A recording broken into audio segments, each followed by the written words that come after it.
The crystal chandeliers of the Aldrich Hotel sparkled overhead, casting glittering light onto hundreds of tailored tuxedos and elegant gowns.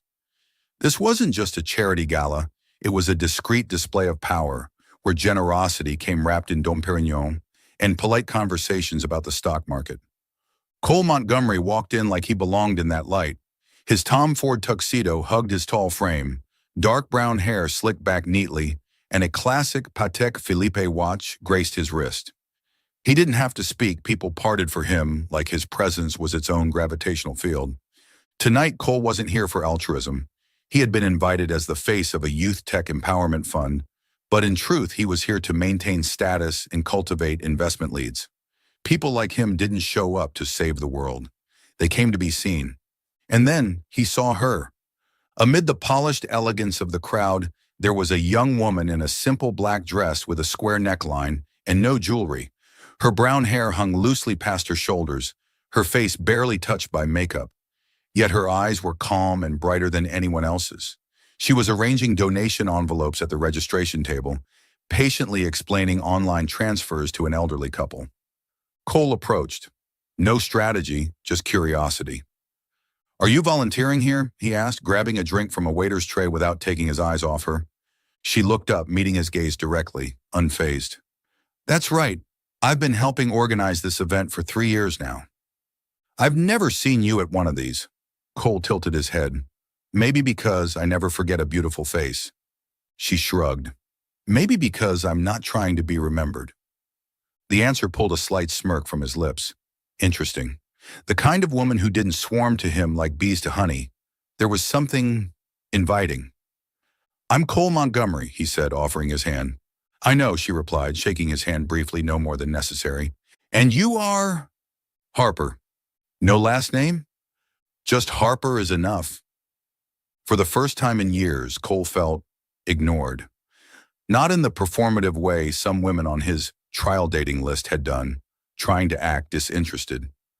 No, this was someone who genuinely didn't see anything worth noting about him. He took a sip of his drink, leaning casually against the table. "I'm planning to head out early. Would you like to grab a drink with me? Upstairs rooftop bar has a great view of the park." Harper tilted her head and looked at him for a moment. No anger, no awkwardness. Just a breeze-like smile. "No, thank you. I don't drink with strangers." "We're not strangers anymore." Cole raised an eyebrow, mildly irritated by the rejection. "You introduced yourself less than 2 minutes ago," Harper replied, turning to assist another guest with the donation board. Unaccustomed to being brushed off, Cole narrowed his eyes. The air between them seemed as still as he spoke, not loudly, but just enough to be heard. "Well, I don't date below my league." The words fell like a coin on marble light in sound, but echoing farther than he expected. Harper looked up. In the warm glow of the chandeliers, her eyes seemed to cool, not out of hurt, but out of disappointment. And then she chuckled, softly, without bitterness. "That's a shame," she said, placing the pen back in its tray, "because I don't date people who rank others by status." Cole stood there, speechless. Harper turned and walked away, her simple dress skimming the floor like a wisp of smoke. He watched her vanish into the crowd, leaving behind the faint scent of jasmine and defeat. For the first time in his life, Cole Montgomery wasn't rejected because someone didn't know who he was, but because she knew exactly what kind of man he was. And he hated that truth more than anything. You're watching Soul Stories, where every tale whispers of love, healing, and hope. If you believe that even the smallest act of kindness can change a life, and that love often arrives when we least expect it, don't forget to subscribe and be part of our journey. Now stay with us. The story is just beginning. Cole Montgomery wasn't the kind of man who got obsessed with women. He had everything: wealth, status, a face considered a marketable asset, and a dating history long enough to make any entertainment magazine envious. When he entered a room, all eyes turned. When he spoke, people laughed. When he waved, the whole party shifted. And yet, 3 days after the Aldrich Charity Gala, he still couldn't shake the image of that woman in the plain black dress, those unbothered eyes, and that quiet line that stung like a pin. "I don't date people who rank others by status." That sentence replayed in his mind every time he blinked like a paper cut that hadn't healed. For the first time in his life, he hadn't been rejected for being unattractive or not wealthy enough. He'd been rejected because of the way he looked at others.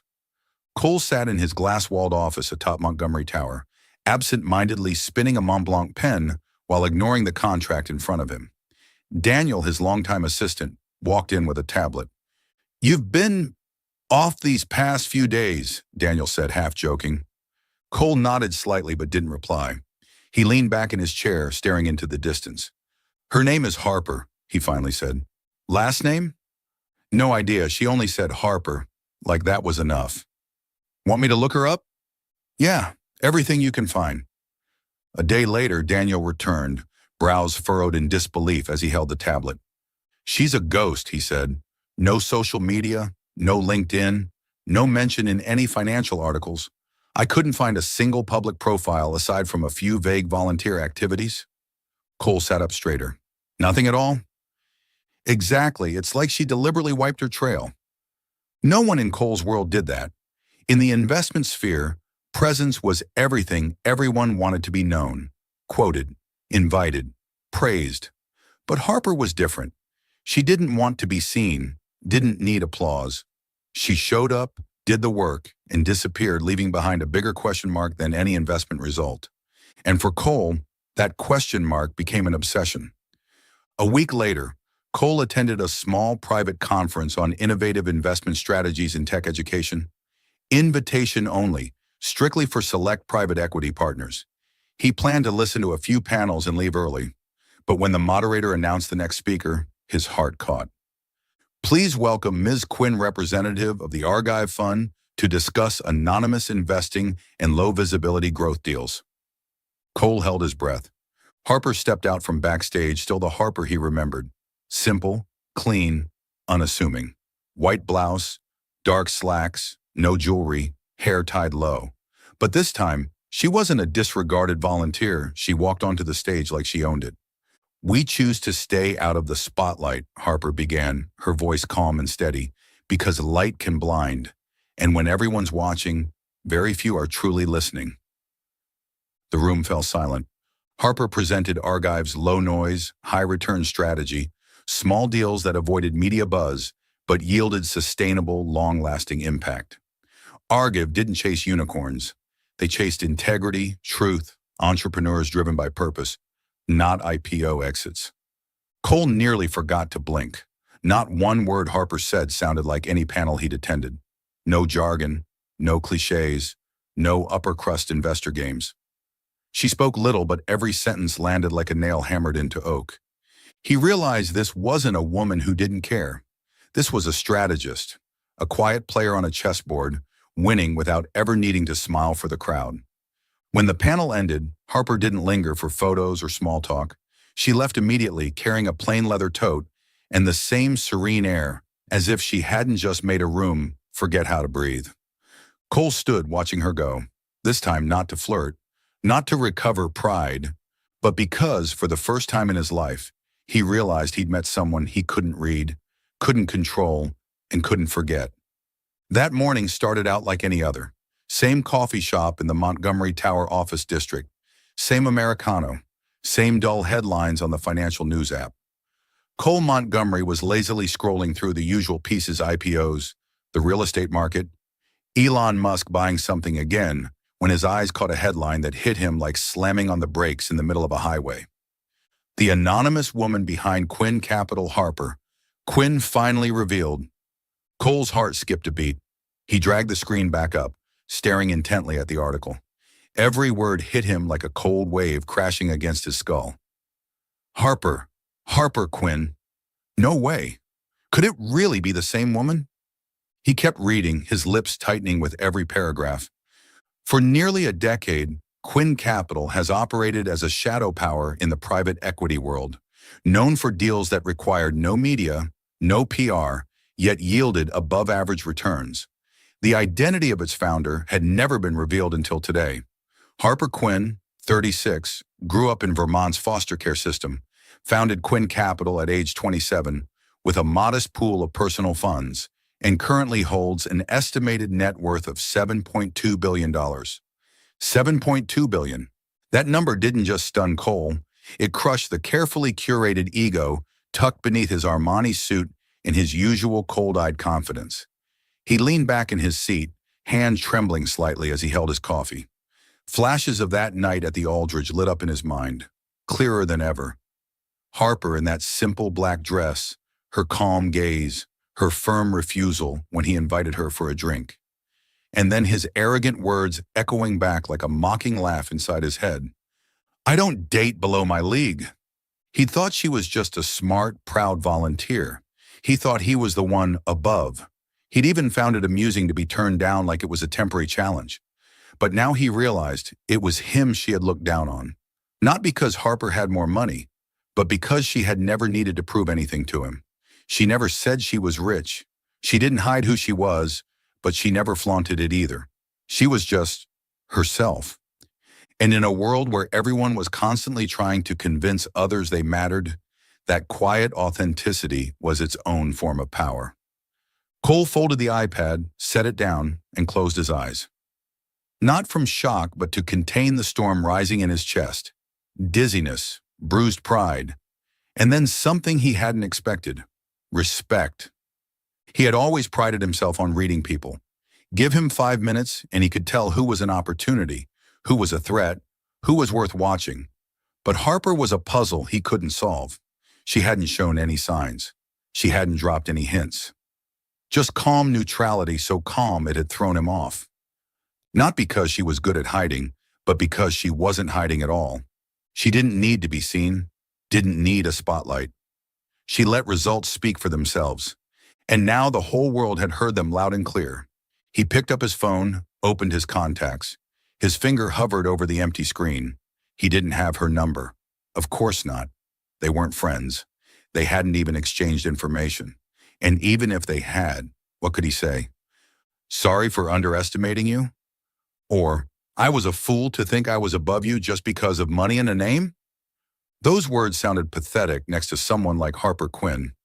Daniel walked in at that moment, a folder in hand, glancing at Cole's stunned expression. "What's going on?" he asked. Cole didn't say a word. He slid the iPad across the table.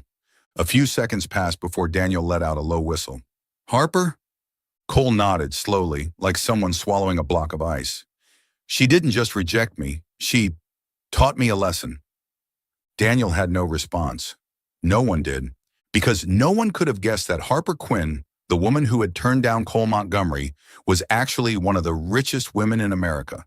And no one, especially not Cole himself, had imagined he'd be floored not by her wealth, but by her integrity. Something shifted in Cole that day, quietly, without fanfare or revelation, just a new, unfamiliar feeling. He needed to see her again, not to redeem himself, not to explain or salvage his pride, but simply to say something he had never learned how to say properly. "I'm sorry."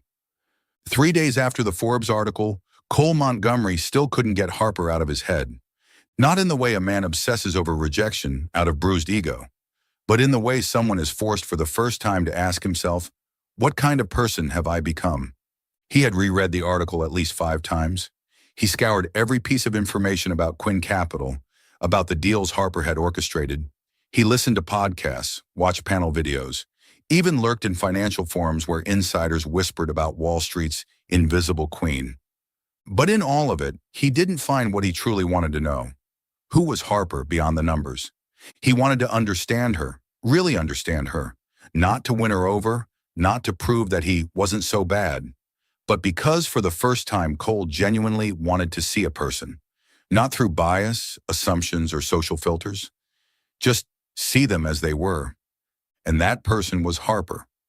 Cole called everyone who might know her, conference organizers, industry partners, a few contacts with ties to Quinn Capital.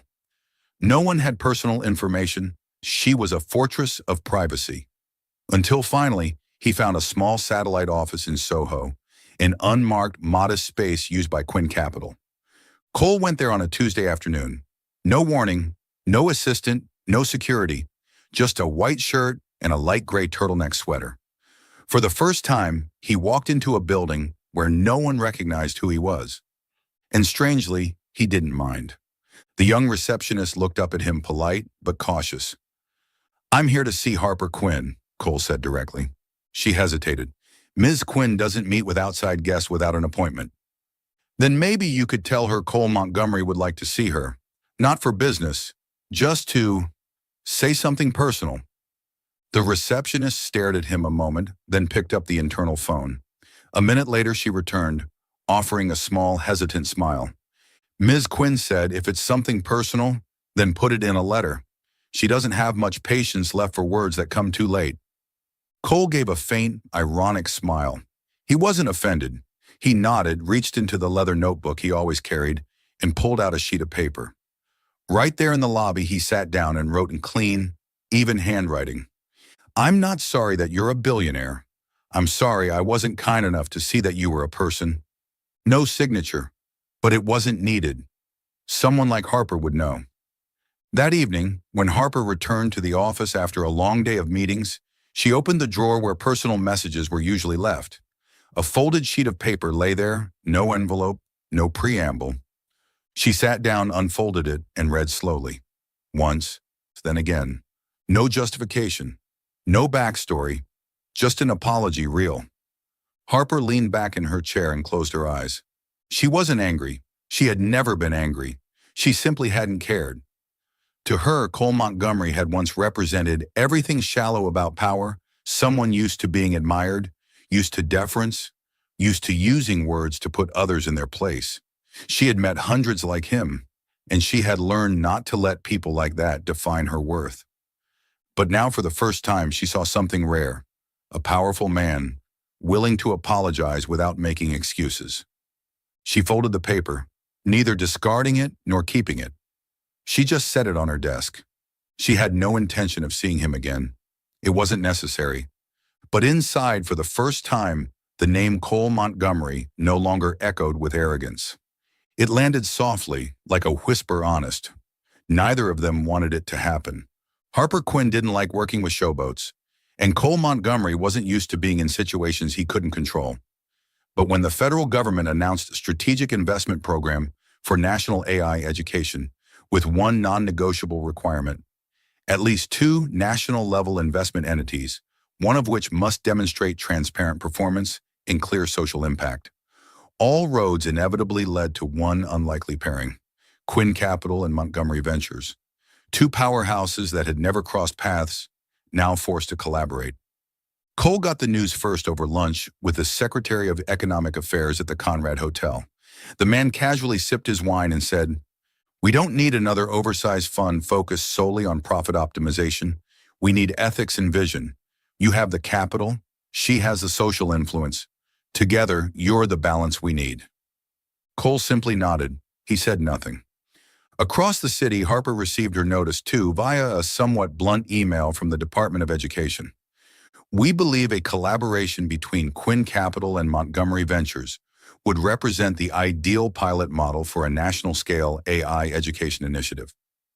Harper finished reading, remained silent for 10 minutes, then gave a quiet smile. Fate, it seemed, had a particular sense of humor. Their first meeting was held in a government-rented office in downtown Washington, D.C., staged like a political photo shoot. Deep brown leather chairs, a long walnut conference table, state-of-the-art projector, silver nameplates engraved for each participant. Harper arrived first, same as always. Neat, minimal, drawing no attention. She set down her laptop, organized her materials, and kept to herself. Cole walked in minutes later. The moment he entered, he caught her eye just as calm as the last time they met. Not angry, not avoidant, just unconcerned. "Hello, Harper," he said, more polite than ever before. "Cole," she replied, flat, brief. They sat at opposite ends of the long table. Between them was a group of analysts, attorneys, and federal advisors. No one mentioned Forbes. No one brought up the handwritten note. Only reports, plans, ROI projections, and funding rounds. And Harper, she barely spoke during the first 45 minutes, but when she did, the room fell silent. Training data shouldn't be entirely controlled by AI vendors. Children aren't tools, they're learners, not data sets. We don't need a product with a pretty interface. We need a system that actually helps a child read their first sentence. Success isn't measured by how many students log in. It's by how many don't drop out after using it. Every sentence was short. Director, no fluff, and it made people listen. Cole, guarded at first, slowly leaned forward. Each time Harper spoke, he nodded. She was unlike any investment strategist he had ever met. She wasn't selling a dream in glittery packaging. She was laying concrete foundations. What she brought to the table had depth, substance, and no hunger for praise. The meeting ended at 3 in the afternoon.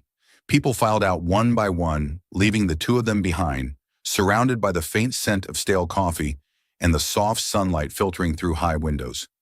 Cole watched Harper as she packed up her documents. For the first time, he wasn't looking at her as a puzzle to crack. He was looking at her as someone he wanted to understand, not to possess, but to respect. "You thought I'd screw this up, didn't you?" he asked, half joking, half sincere.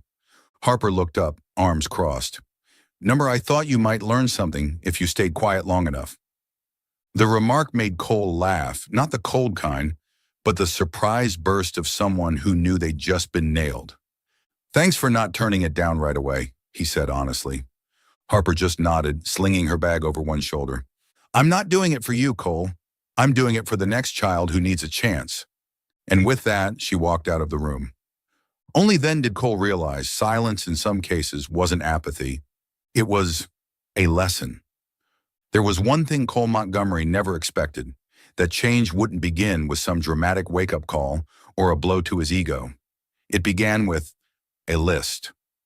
1 week after the first meeting with Harper, Cole received an email from the government partner requesting both funds to submit social commitment reports as part of the National AI Education Project proposal. Montgomery Ventures already had a polished presentation, animated slides, colorful charts, meticulously filmed sponsorship campaigns, even testimonials from nonprofit collaborators. He opened Quinn Capital's attachment with quiet curiosity, a PDF file, no background color, no flashy title, just a list, a long one. He scrolled through line by line hundreds of grants with no recipient names. Each simply noted, Hope Haven Foster Center, textbook expenses, 2021 academic year, sender, anonymous, TQ Fund. Vocational training program at Woodville Shelter, tuition for 8 students, sender, TQ.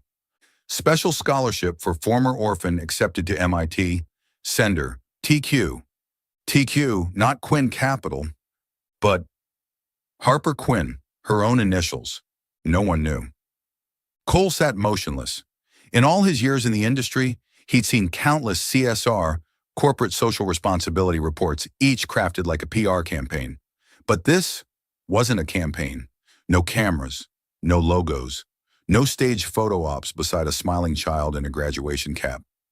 Just action, silent, consistent, long-term, and natural. He stared at those plain lines of text with a tightness in his chest, a rare feeling for someone who had long measured life in numbers.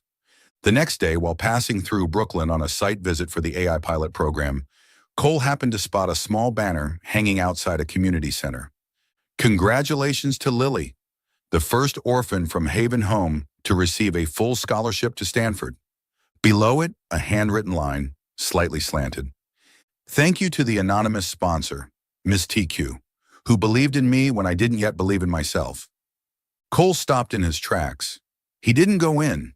He just stood there, in front of the old yellow-painted building, listening to the sound of children laughing and running inside, thinking of Harper, the woman who had once coldly turned him down, but had quietly pushed open door after door for nameless children.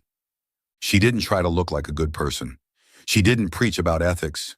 She acted and then stepped back to let others shine. No stage, no spotlight, no need to be seen. And it was precisely that made him want to keep looking at her. Not because she was beautiful, not because she was a billionaire, but because she was the only person he had ever met whose presence didn't depend on light. She shone through her silence. That night, back in his penthouse on the 43rd floor, Cole didn't turn on the lights. He stood by the floor-to-ceiling windows, watching the city's headlights flow below like streams of gold. On the table, his phone buzzed softly with a new project notification. Harper had just uploaded notes on AI framework adaptation by income region. Just 3 lines, but clear, insightful, and so sharp he had nothing to add. He typed a reply, then hesitated, and added one more line. Thank you for always thinking of those most easily forgotten. I'm learning that from you. He didn't know if Harper would read it. She rarely responded to personal messages, but to him, sending that sentence was enough to let him breathe easier. Because now he no longer thought of her as the woman who once rejected him. He thought of her as someone above him. Not because of wealth, but because she was the kind of person he never even dreamed of meeting, let alone wanting to change himself, just to be worthy of looking her in the eyes. It was one of those rare evenings without meetings, without urgent emails, without calls from project advisors. The shared office on the 21st floor was nearly empty. The soft yellow light from the overhead bulbs reflected off the glass tables, bathing the space in a quiet calm, like a still frame from a silent film. Cole was still there, waiting for a data analysis file from the tech team to finish uploading. He sat across from Harper's desk, his eyes unconsciously scanning the neat, handwritten notes in her project planner. Clean, precise, no crossouts, just like her controlled, discreet, meticulous. Suddenly the door opened. Harper stepped in. No makeup, no coat, just a white shirt and dark slacks. She looked mildly surprised to see him still there, but not annoyed. You haven't gone home yet? She asked, not cold, just plainly. Waiting on a file, Cole replied, then added, You? Forgot my phone. She picked up her phone from the desk. Then after a brief pause, instead of turning and leaving like she usually did, Harper pulled out a chair and sat down. A few seconds of silence passed. Then very softly she said, Did you know I used to have a different name? Cole looked up. Back when I worked at a small investment fund, I used my real name, Harper Delaney. He didn't respond. He just listened. And I fell in love with someone during that time. We met at a small industry seminar. He said he came from nothing, self-made, lived simply. I believed him. I didn't talk about my money either. Back then, I had just made my first private investment, a discreet real estate deal that brought in a solid return. Harper paused, eyes drifting towards some faraway memory. 6 months in, he proposed. I said yes. 3 days later, a leaked financial report about me surfaced in the press, one of my hidden portfolios. I had never shared that with anyone, except him. Cole didn't need to ask what happened next. He denied it, of course, then backed out of the engagement, said he couldn't live with someone who had so much to hide. 3 months later, he showed up with a new girlfriend, a journalist. There was no pain in Harper's voice, just emptiness. I didn't sue, didn't speak out. I changed the company name, changed the name on my documents, stepped back. Since then, I've let my work speak, not my name. Cole clenched his hands under the table. Harper looked straight at him, her voice calm but deliberate. I'm not afraid of being loved for my money. I'm afraid of being loved by someone who can't handle the fact that I can't be controlled by it. In that moment, Cole realized everything he'd once admired about Harper. Her silence, her strength, her refusal to be seen, none of it was innate. It was all born from a wound so deep it no longer bled, only left silence in its place. He looked at her for a long time. For the first time, not as a CEO looking at a partner, not as a man looking at the woman who had once rejected him, but as a human being finally seeing another human being. Thank you for telling me, he said quietly. Harper only shrugged, but for the first time her eyes weren't guarded. Not everyone deserves the truth, she said, but some people might need it to understand. And he did understand. She wasn't cold. She didn't fear the spotlight. She had once been stripped bare in it and cut in the deepest way. And since then, she had chosen to stay in the shadows. But still, she carried light wherever it was needed. Still following the story? If this story found you outside of Soul Stories, we invite you home to where every touching tale begins with truth, hope, and heart. It was an early autumn day, and New York City had just been rinsed clean by an overnight rainstorm, leaving behind damp sidewalks and a rare, crisp clarity in the air. The shared project office was quieter than usual that morning. People worked in steady silence. No long meetings, no urgent intercom calls. Cole arrived early but not for work. He came for Harper. Ever since the night she told him about her past, the man who had betrayed her with the truth she dared to share, Cole, no longer saw her as a cold woman. He saw her as someone who had learned to live without needing forgiveness from anyone, and that made him want to show her something of his own, something imperfect. That afternoon, as Harper prepared to leave early, Cole approached and gently stepped into her path by the elevator. "There are a few things I think I should say," he said, calm, unforced, humble. She hesitated, then pressed the button to open the elevator doors and stepped aside. "Going downtown?" she asked. "Going downtown," he nodded. They sat in a small cafe in Greenwich Village, where soft light from wall sconces glowed against exposed brick, creating an oddly intimate space. No one noticed them. No one tried to recognize them. It was as if they had both stepped out of their roles for a little while. Harper ordered mint tea. Cole had an espresso. They sat in a quiet corner, far from the counter, as if the world had shrunk to just the two of them and their breath. "Back then," Cole began, "I didn't understand why you felt the need to hide yourself.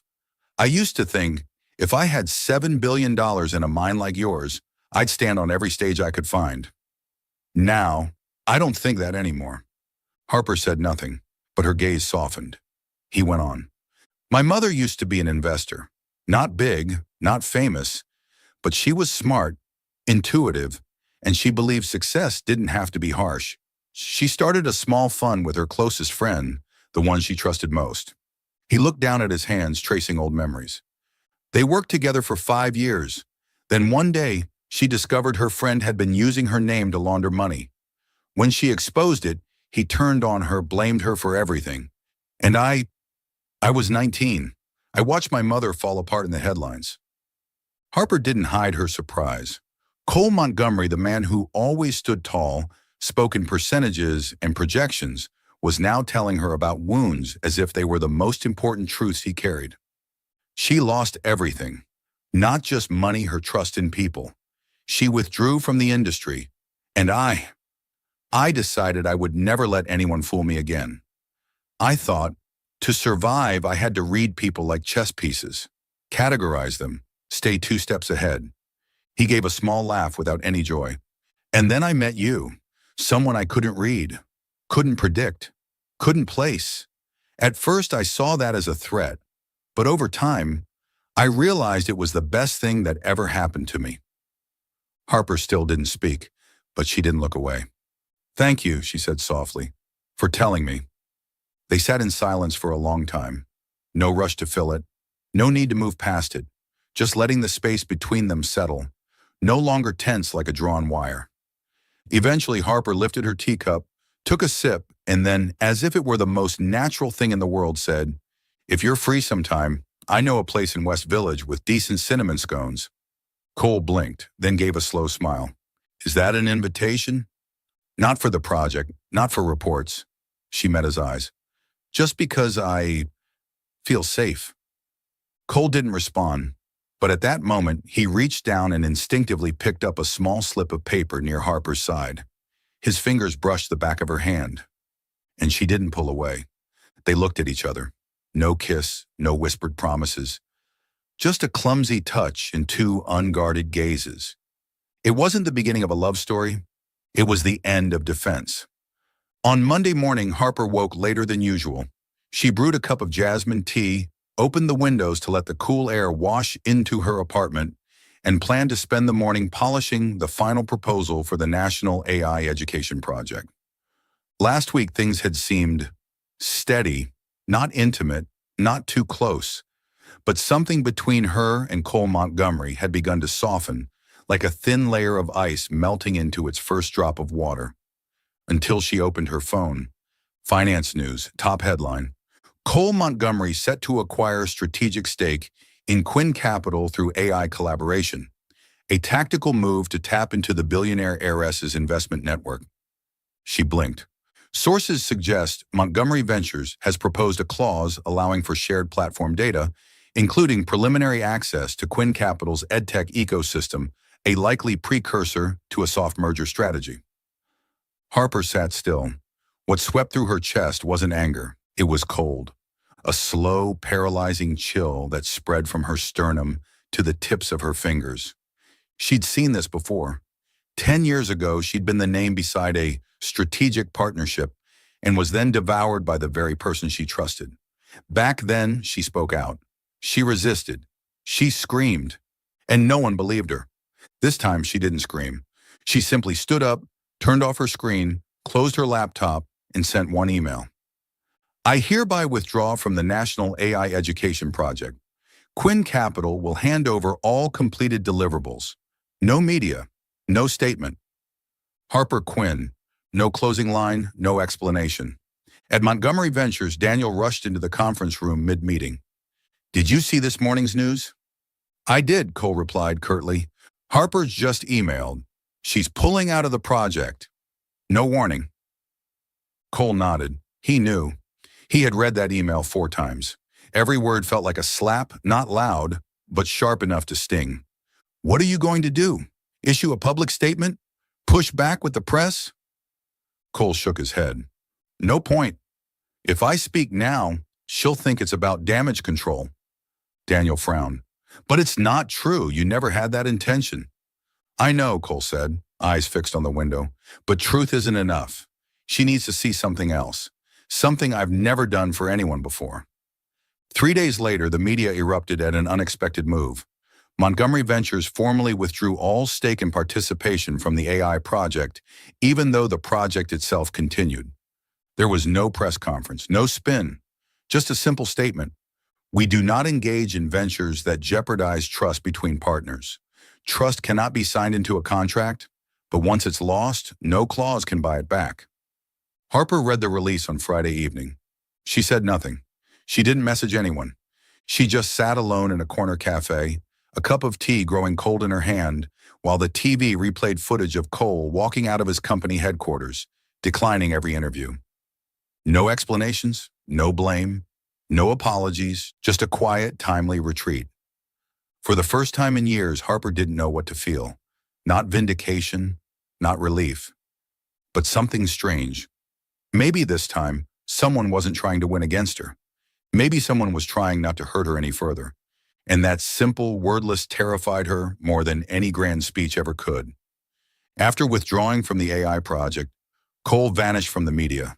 No interviews, no statements, no counter-narratives, no op-eds from Montgomery Ventures. In the press, people began asking, where is Cole Montgomery? The answer? In places the financial world had never bothered to look. A small town in Vermont, his mother's hometown. An underfunded public high school where chalkboards and white chalk were still in use, and where students had never seen a line of code in their lives. And an old pickup truck Cole had rented to haul teaching equipment across rural towns in the Northeast. No secretary, no assistant, no cameras.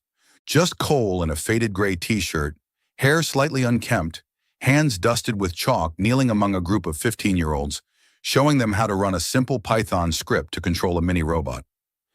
Every line of code is a way of telling the computer that you have a voice, he said, his eyes holding a kind of patience no one had ever seen from him in a boardroom. The small initiative was something he started under the name, the Sylvia Fund, and only a few community workers knew that Sylvia was his mother's name, the woman who had lost everything in an act of betrayal and who once told him, no one needs you to be powerful, but if you want to be worthy of someone's trust, you have to learn to be kind first. He didn't publish it, didn't tell anyone. He just did it. Harper found out about it, completely by accident.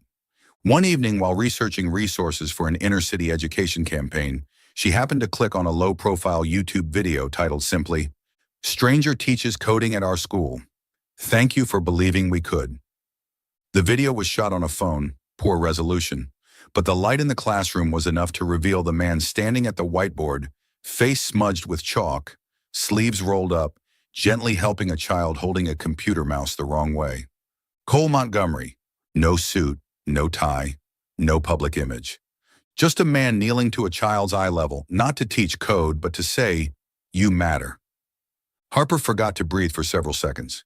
Not because he had done something grand, but because he hadn't told her. He hadn't needed her to see, hadn't asked to be forgiven, hadn't done it to score points. He did it because he had changed, truly, and that was the moment she realized. She couldn't look away anymore. Willow Creek High School sat nestled in a Vermont valley, surrounded by maple trees just beginning to turn gold and crimson. It was an old school, its roof streaked with age, its wooden windows creaking every time the wind rolled through. But today it glowed with an unusual warmth, laughter, the clack of keyboards and small cheers as coding lights blinked on for the first time. Cole Montgomery was erasing the whiteboard when Harper stepped inside. She stood at the door, a knit cap in one hand and a loosely draped scarf in the other, looking at him as if she were seeing a completely different man. He hadn't turned around yet, but one of the kids called out, "Bye, Mr. Cole. I'm bringing my robot tomorrow. I'll remember what you said. Don't wait for permission to do something big." Cole smiled, nodded, and turned to shut the classroom door, only to see her standing there. He froze. "Harper?" She didn't speak at first, just looked at him, the man she once guarded herself against, once backed away from, now standing in a classroom, chalk dust on his sleeve, eyes gentler than any headline ever written about him. "I didn't think you'd come," he said honestly. "I didn't think I would either," she replied. The classroom had emptied. The kids had gone. Only the two of them remained, surrounded by the scent of paper, chalk dust, and the quiet warmth of trust just beginning to take root. "I saw the video," she said softly. "Not a promo clip, just a shaky phone recording, but clear, clearer than any defense you could have made." Cole looked down at his hands. He said nothing. Harper took a few steps closer. No guarded eyes now, no armor of composure. Just a woman standing in front of a man, every layer of pretense shed. "Your mistake," she said slowly, as if weighing every word, "was thinking you knew everything, being arrogant enough to judge people by appearances." Cole nodded. He didn't argue. "But my mistake," her voice caught, "was being afraid of being loved, afraid that if I let someone in, they'd use it, turn it into a trap. I let that fear drive me for too long." A long pause, not heavy, just full. Then she added, barely above a whisper, "For the first time in years, I want to believe in someone. And the scariest part is that someone is you." Cole stepped forward. He didn't touch her, didn't grab her hand, didn't rush. He just stood close enough for her to hear his breath, to see the sincerity in his eyes. Eyes no longer belonging to a CEO or a man once broken, but to someone learning how to love without conditions. "I'm not asking you to forgive me," he said gently. "I just want you to know, even if you walk away, I'll keep doing good things. Not for you, not to be seen, but because you reminded me what my mother used to believe in." Harper didn't respond. She just took half a step forward, just enough for his arms to wrap around her, and they embraced. In that little classroom where the desks were uneven, and the whiteboard still held the words, "You are enough," in smudged green ink. There was no music, no spotlight, no hurried kiss or grand declarations. Just two people who once forgot how to trust, now leaning into each other in the quiet gentleness of something they never thought they were worthy of anymore. Hope. The Forbes Impact Summit took place in late autumn in New York, inside a glass-paneled auditorium flooded with natural light. It was one of the year's most anticipated events, gathering investors, founders, and leaders with far-reaching social impact. The theme this year, "The Future Begins with Trust." And under the special guest section appeared two names that made the entire finance and media world gasp in unison. Harper Quinn, the woman who had spent her life off stage. Cole Montgomery, the symbol of a new generation of leadership who had quietly stepped away from a billion-dollar deal on the grounds of trust. No one knew if they would show up. No one was sure they were even still speaking. But everyone was there waiting for an answer. Cole stood backstage wearing a light gray suit, no tie, a folded speech outline in his hand. But his eyes weren't on the paper. They were on the woman walking toward him from the other side of the corridor, midnight blue blazer, hair in a simple updo, and an expression more radiant than he'd ever seen on her before. Harper stopped in front of him. She didn't say anything, but in the quiet nod she gave him, there was an entire world of acknowledgement. She looked toward the stage where the moderator was getting ready to introduce them. Then, without hesitation, she extended her hand. Not for him to lead her, but so they could walk forward together. Cole smiled softly and laced his fingers with hers, and they walked out side by side. The entire auditorium fell silent, not from shock, but because something real was happening. This wasn't a PR couple, not a campaign. No flashing lights, no spectacle. Just two people who had walked through silence and misunderstanding and still chose to walk forward together. On stage, Harper was the first to take the mic. "I know many of you are wondering what happened between us," she began, her voice calm, clear. "We're not here to clarify rumors. We're not here to defend ourselves, and certainly not to prove we were right." She turned to look at Cole. His expression softened. "We're here," she said, "because we both learned the most important thing in any relationship, whether it's a business partnership, a friendship, or something more." She held Cole's hand tighter. "That we don't show up to prove anything. We show up to learn how to respect each other." She paused, then continued. "I'm still running Quinn Capital, but for the first time, I've chosen to step into the light not to be recognized, but to protect what I believe is right. I no longer stand behind spreadsheets. I stand in front of every decision with one question. Does this serve people before it serves profit?" Cole looked at her with quiet pride, then took the mic. "I'm still running Montgomery Ventures, but I've stopped trying to replicate success through numbers alone. I've started focusing on projects that actually change lives, especially in education, community tech, and building opportunity in the places the market forgets. I used to think changing the world was for the most brilliant people. Now I understand it begins the moment you choose to believe in the kindest thing you can do." Applause started from the third row, then spread across the room. Cole accepted the mic from her again, eyes never leaving Harper's. "I once believed you had to stand at the top to have impact," he said. "Now I know sometimes the most powerful thing you can do is sit down, listen to someone completely unlike you, and choose to believe them." He glanced at the room, then back at her. "She taught me that, not through words, but through the way she lives." After the speech, they took no interviews, posed for no private photos. They simply left the stage hand in hand, passing through a crowd no longer watching them with curiosity, but with respect.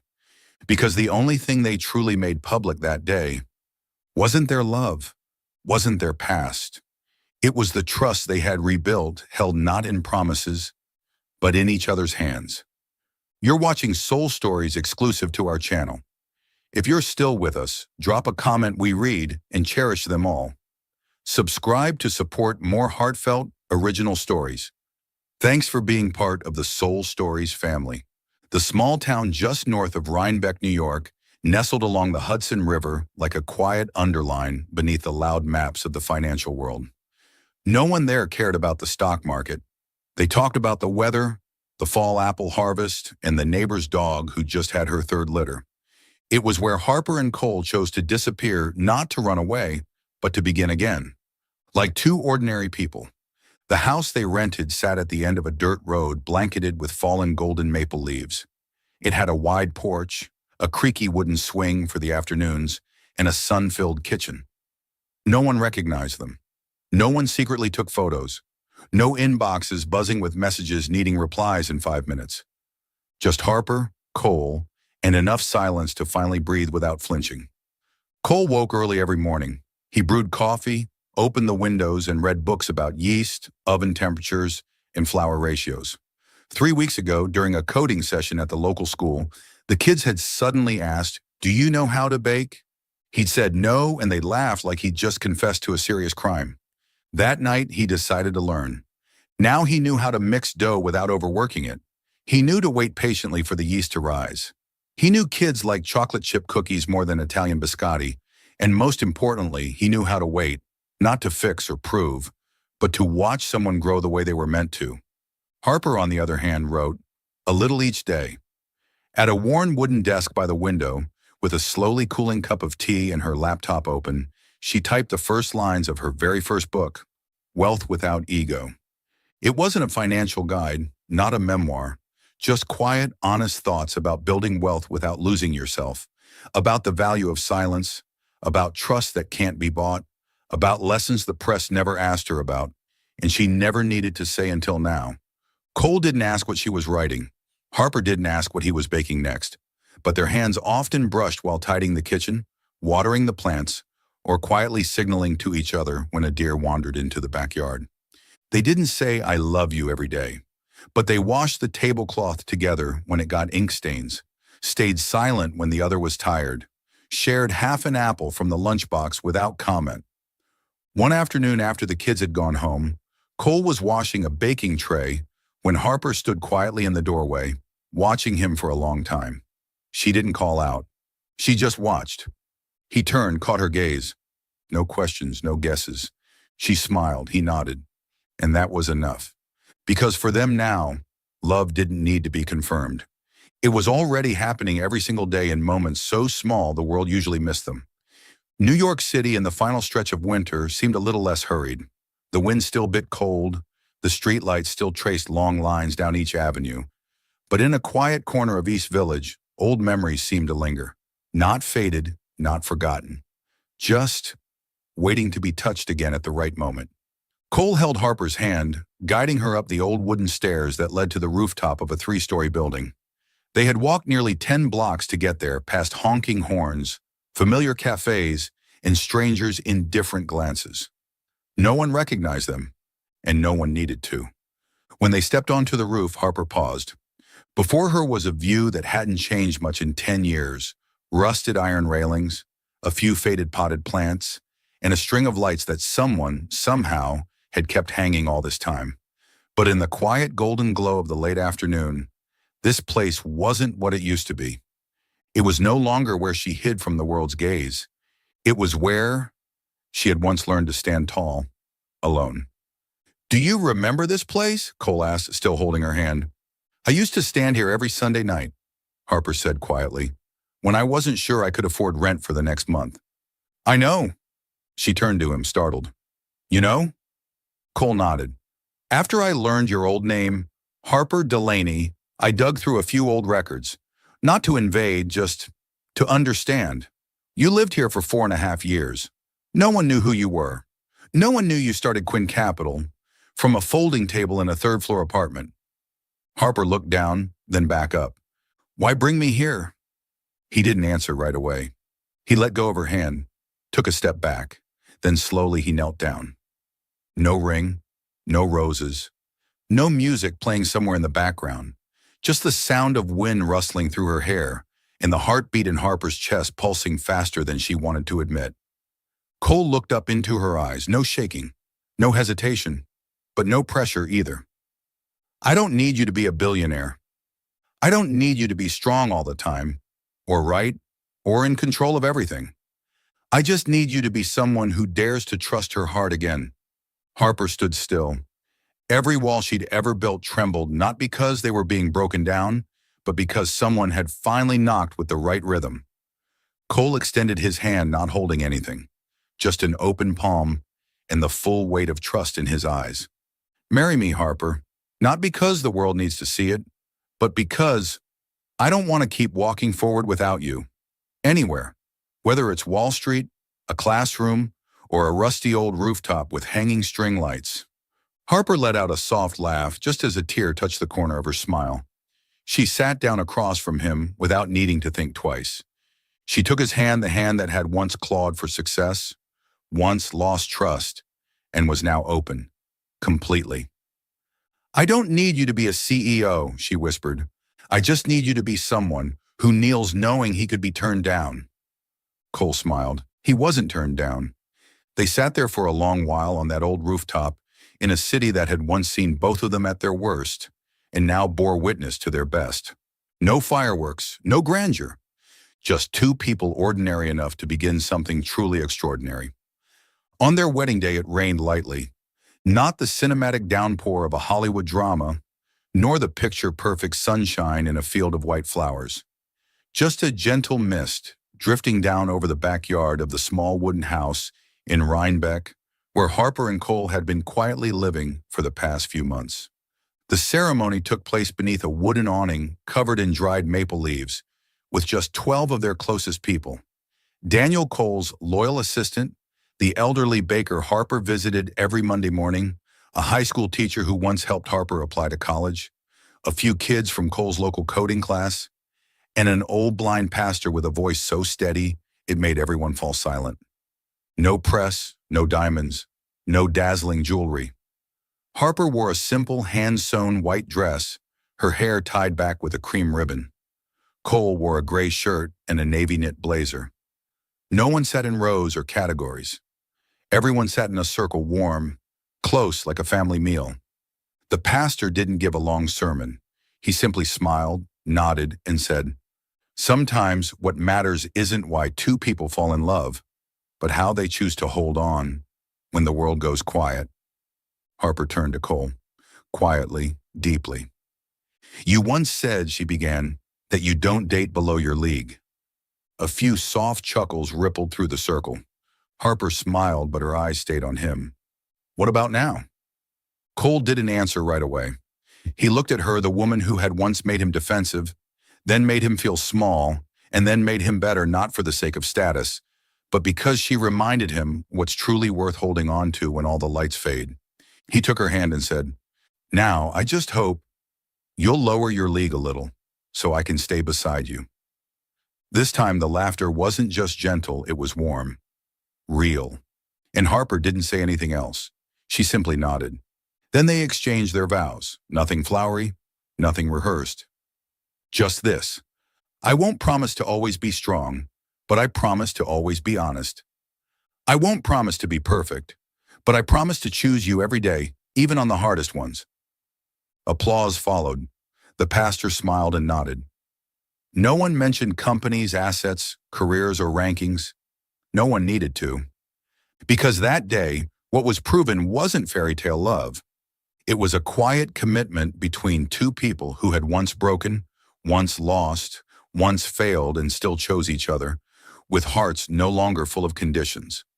That night, long after dusk had fallen and the reception faded into flickering candlelight, Harper rested her head on Cole's shoulder and whispered, "What do you think is the biggest thing you've learned from me?" Cole gently squeezed her hand. "That value doesn't come from wealth," he said. "It comes from how you live and what you trust." She smiled.